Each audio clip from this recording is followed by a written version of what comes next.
사도행전 15장 36절부터 41절까지 말씀 우리 한 절씩 교독하겠습니다. 며칠 후에 바울이 바나바더러 말하되 우리가 주의 말씀을 전한 각 성으로 다시 가서 형제들이 어떠한가 방문하자 하고 바나바는 마가라 하는 요한도 데리고 가고자 하나.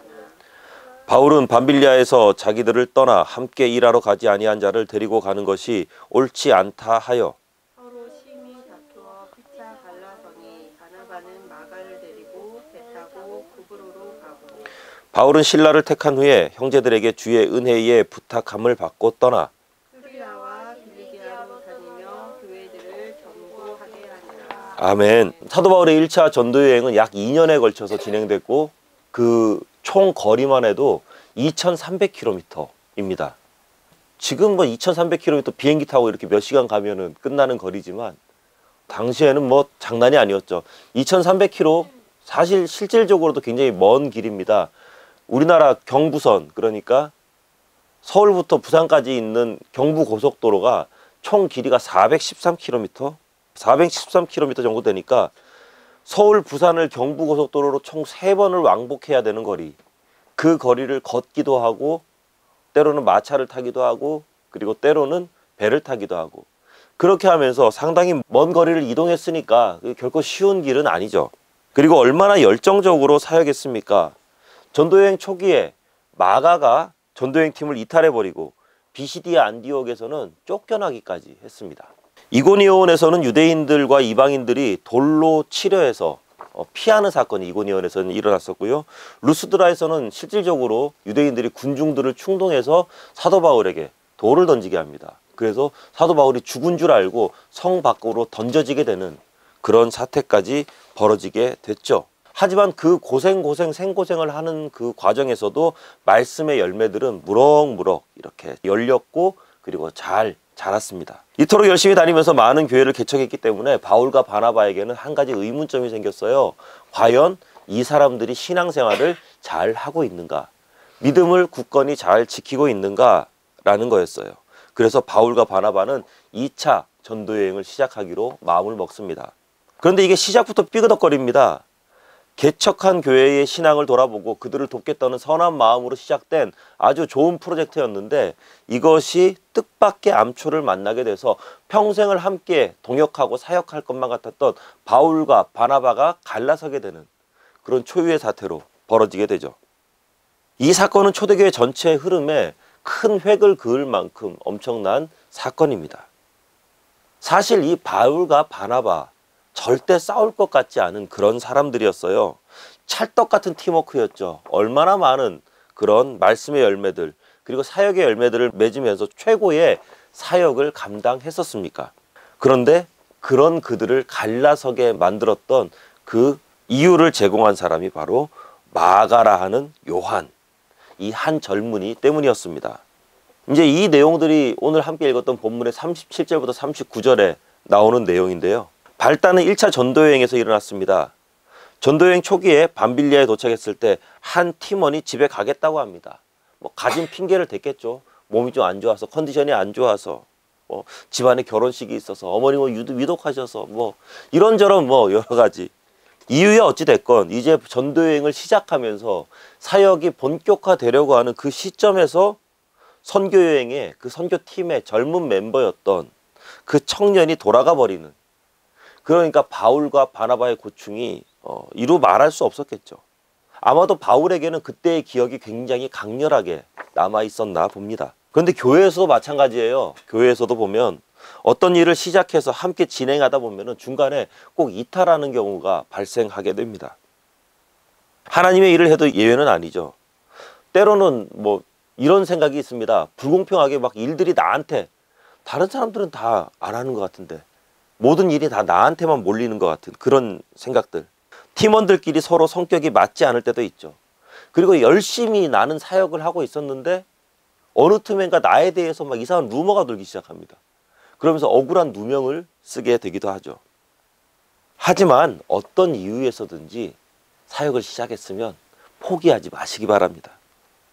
모든 일이 다 그렇겠지만 화려하게 많은 주목을 받으면서 일을 진행하는 것보다 더 중요한 게 뭐냐면 진득하게 자신이 맡은 일들을 수행해 나가는 것, 그리고 끝까지 잘해서 깔끔하게 딱 마무리 짓는 것, 이것이 정말 중요하죠.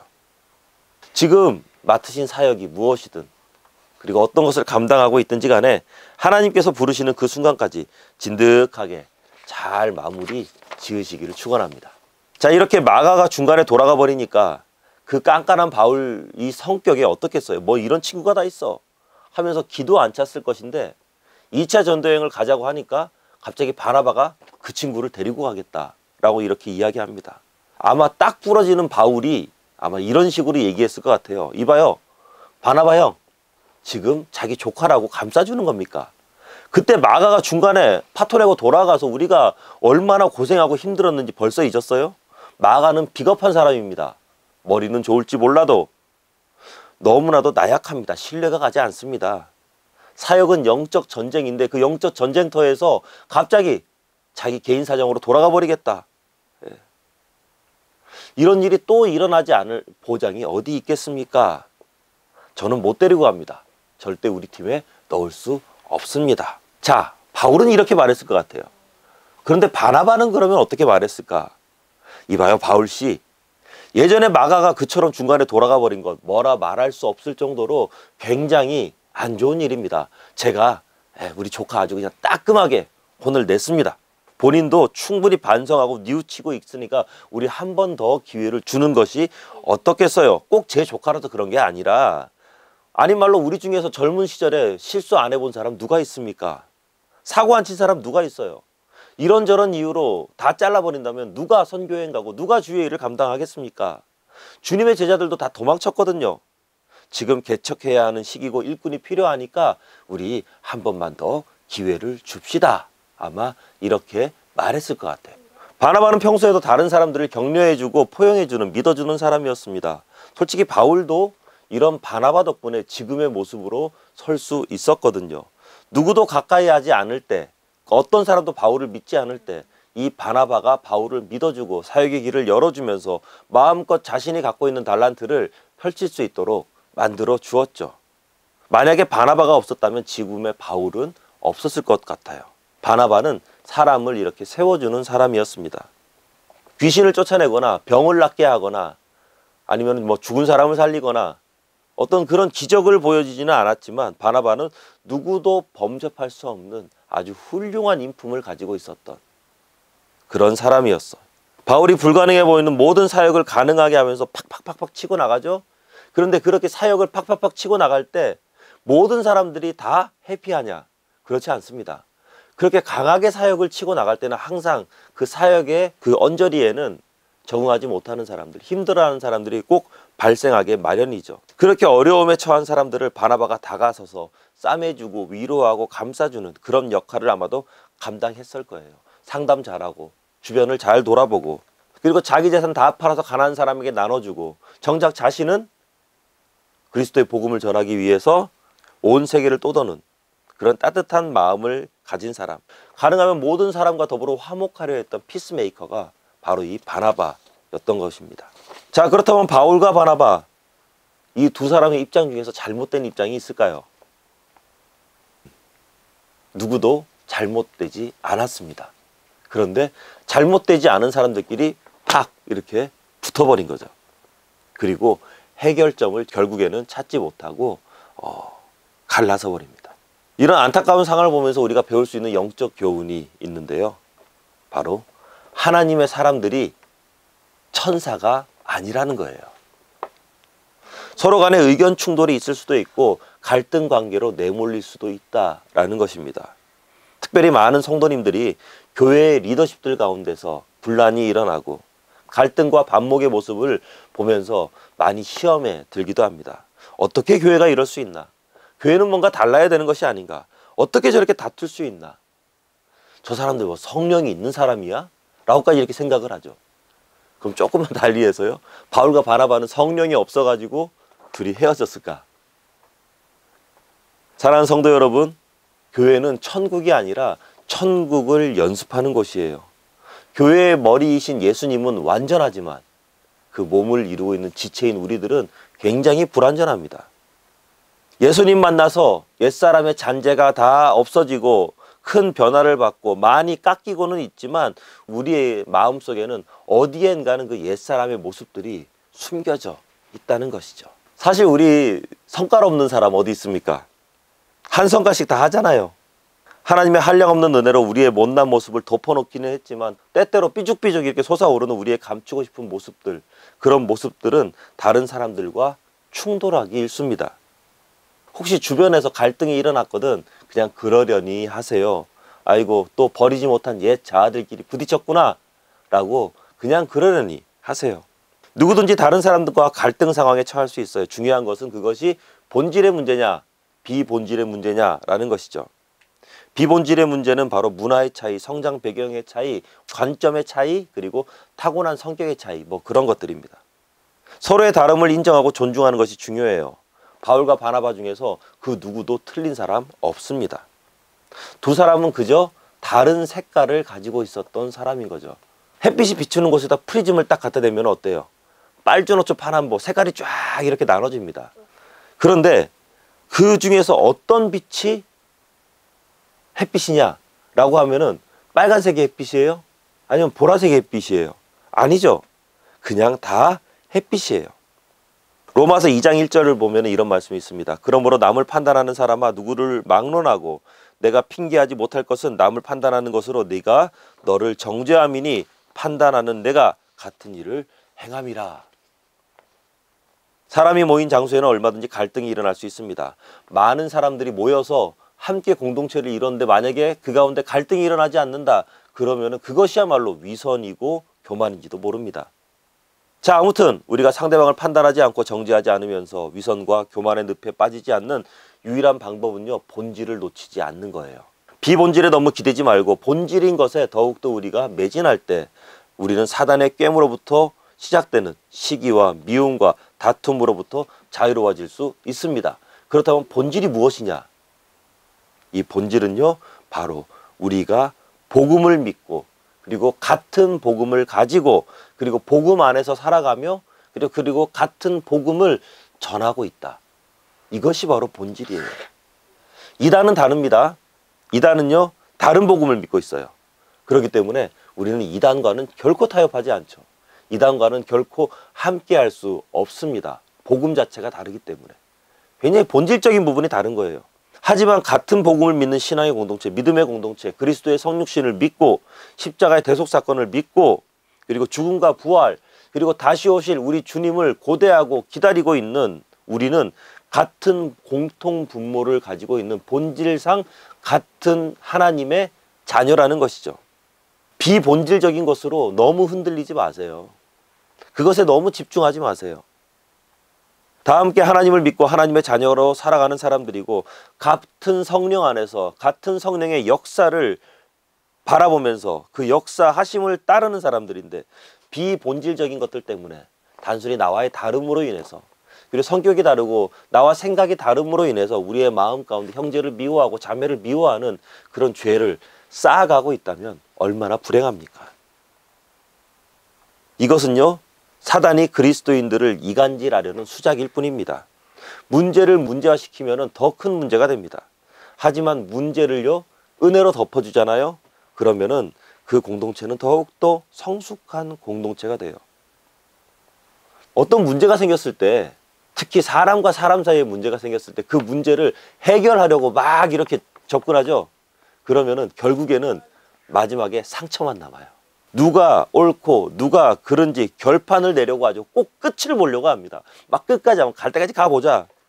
하지만 화해하면요, 양쪽 다 행복합니다.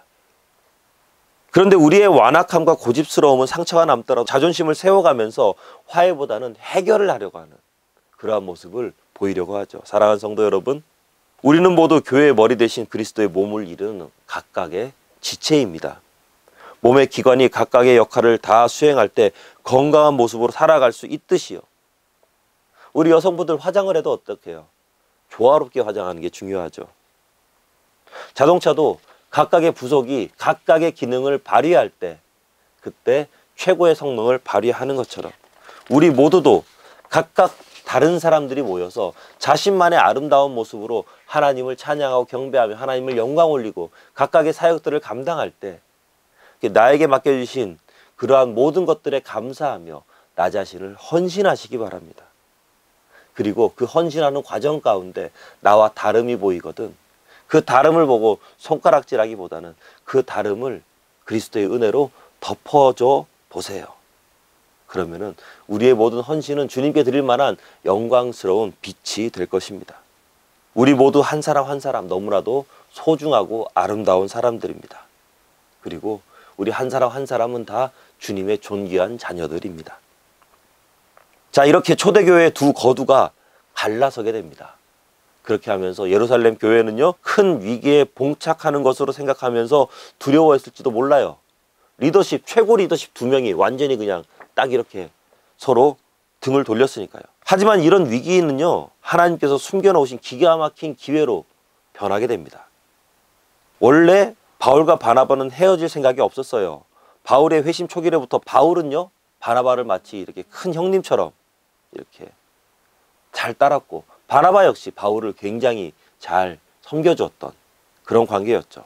살벌한 영적 전쟁터에서 생사고락을 함께 하면서 나의 등을 맡길 수 있는 든든한 아군이라고 생각했는데, 그래서 2차 선교여행, 3차 선교여행, 그리고 그 이후의 모든 사역들을 당연히 같이 할 거라고 생각했는데, 이 모든 것이 계획대로만 되었다면 너무나도 좋겠지만 갑자기 생긴 변수, 바로 마가 요한의 사태, 최고의 리더십이 갈라서게 되는 초유의 사건으로 번지고 맙니다.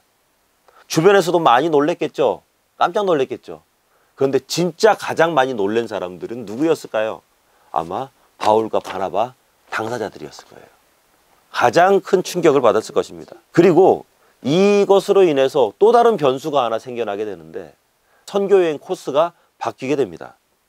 원래의 계획은 구브로 섬으로 갔다가 1차 선교여행하고 똑같이 자신들이 거쳤던 그 교회들을 쭉 돌아보는 그러한 계획이었는데요. 바울과 바나바가 싸우고 나서 바나바가 먼저 구브로 섬으로 가버립니다. 그렇게 하니까 이 바울이 바나바가 간 길을 또 다시 따라서 가기에는 조금 자존심 상하거든. 그러니까 어떻게 해요? 바울은 1차 선교여행을 돌았던 그 길을 거꾸로 갑니다. 반대길로 가요. 특별히 다른 이유는 아마 없었을 거예요. 뭔가 기대하지 않았을지도 몰라요. 자존심이 허락하지 않았으니까. 바나바가 이미 갔는데 내가 그 길 또 가면은 사람들이 또 이상하게 볼 거고, 그리고 그래서 이미 바나바가 사역을 싹 해놓는데 거기에 가서 자기가 숟가락 하나 더 얹기도 그렇게 애매하잖아요. 그래서 거꾸로 가기 시작했고요. 그렇게 시작된 2차 선교여행은요, 세계 선교 역사에 한 획을 끊는 엄청난 선교여행으로 바뀌게 됩니다. 잠언 16장 9절 말씀인데요. 사람이 마음으로 자기의 길을 계획할지라도 그의 걸음을 인도하시는 이는 여호와시니라. 마음속에는 나만의 인생 코스가 잡혀 있습니다. 근데 그게 잘 안 돼요. 우리의 마음 가운데는 우리의 자녀를 향한, 그리고 우리의 사업을 향한, 그리고 우리의 삶을 향한 여러 가지 것들이 있는데 이게 잘 안 돼요. 계획대로 잘 안 되는 거죠. 그런데 유연함을 가지고 하나님의 뜻을 따르면서 내가 계획했던 인생길이, 내가 간절히 바라고 기도했던 자녀와 남편과 가족의 길들이 조금 바뀐다 할지라도, 어떤 변수가 생긴다 할지라도 하나님의 인도하심을 기대하면서 좀 유연한 마음을 가져보시기 바랍니다. 우리가 하나님을 떠나지만 않는다면, 그리고 우리가 사랑하는 이들이 하나님을 떠나지만 않는다면 크게 벗어나지는 않아요. 이렇게 바울은 새로운 방향으로 길을 떠났는데 엄청난 사건이 이제 벌어지게 돼요. 이것은 다음 주에 함께 또 말씀을 나눠보도록 하겠습니다. 말씀을 맺을게요. 우리 중에 완전한 사람이 한 사람이라도 있겠습니까? 피를 나눈 형제라 해도 다투고 갈라서는데요. 서로 생판 모르는 성도들이야 뭐 오죽하겠어요. 다툼은요, 우리가 살아가는 모든 장소에 있습니다. 모난 사람들끼리 모여 있잖아요. 그러니까 당연히 다툼이 일어나죠. 서로 꾹꾹 찔러대니까.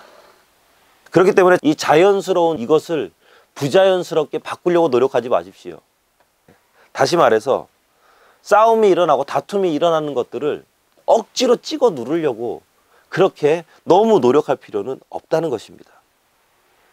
중요한 것은 자연스러운 갈등 상황 가운데 그 갈등 상황을 그리스도의 은혜로, 성령의 지혜로 잘 넘기는 것이 그것이 중요해요. 우리는 모두 그렇게 할 수 있죠. 왜냐하면 원수되었던 하나님과 우리 인간의 사이에 오셔서 다리를 놓아주시고 피스메이커의 역할을 감당해 주신 그 예수님을 따라 살아가는 사람들이 바로 우리들이거든요. 그렇기 때문에 우리는 모두 그렇게 할 수 있다는 것이죠. 다툼이 있는 것은 자연스러운 모습입니다. 그리고 가능하면 빨리 화해하시기 바랍니다. 비 온 뒤에 땅이 더욱더 굳어지듯이 신속히 화해할 때 교회의 덕을 세우고 맡긴 사명을 더욱더 신실하게 감당할 수 있을 거예요. 마태복음 5장 24절 말씀인데요. 예물을 제단 앞에 두고 먼저 가서 형제와 화목하고 그 후에 예물을 드리라. 굉장히 중요한 말씀입니다. 그리고 이 말씀을 기억하세요. 고린도전서 14장 33절의 말씀처럼 하나님은 어지러움의 하나님이 아니시오 오직 화평의 하나님이심을 마음속에 기억하시기 바랍니다. 이번 한 주간은 고난주간입니다. 예수님의 십자가를 생각할 때 용서하지 못할 사람이 어디 있겠고 화해하지 못할 사건이 어디 있겠습니까? 너무 극단적인가요? 아닙니다. 예수님은 그렇게 하셨어요. 그리고 우리도 그렇게 할 수 있어요. 내가 한번 봐준다 이렇게 생색내지 마시고요. 예수님 생각하시면은 아마 겸손함과 온유함으로 덮을 수 있을 것입니다. 먼저 손 내미세요. 그리고 그것마저도 너무 힘들다 그러면은요 편의점 가서 껌 한 통 사가지고 그 사람에게 전해주십시오. 아무 말도 하지 말고요. 사탕 하나 사서 전해주세요. 아마도 그 작은 삶의 실천으로부터 그 작은 삶의 행동으로부터 하나님의 평강이 우리의 삶 가운데 온전히 임하게 될 것입니다. 그리스도의 이름으로 축복합니다. 함께 기도하겠습니다. 은혜가 많으신 아버지 하나님, 우리의 인생을 이끄시고 책임지시는 하나님, 하지만 우리는 너무나도 모났고 못났고 그리고 잘못된 허점 투성이들입니다. 그럼에도 불구하고 주의 일을 감당할 수 있도록 해주시고 하나님의 사역 가운데 불러주심에 감사드리며 하나님의 일을 감당할 때 생기게 되는 그리고 이 세상을 살아갈 때 생기게 되는 여러 가지 갈등과 어려움들, 사람과 사람 사이에 생기게 되는 그런 모든 괴로운 시간들을 예수 그리스도의 은혜로 하나님의 사랑과 성령의 능력으로 이겨낼 수 있는 우리 모두가 되어지도록 하여 주시옵소서. 우리 주님 생각하며 이번 한 주간 그 어떤 상황 가운데서도 화목할 수 있는 우리 모두가 되어지도록 하여 주시옵소서. 예수님 이름으로 기도하옵나이다. 아멘.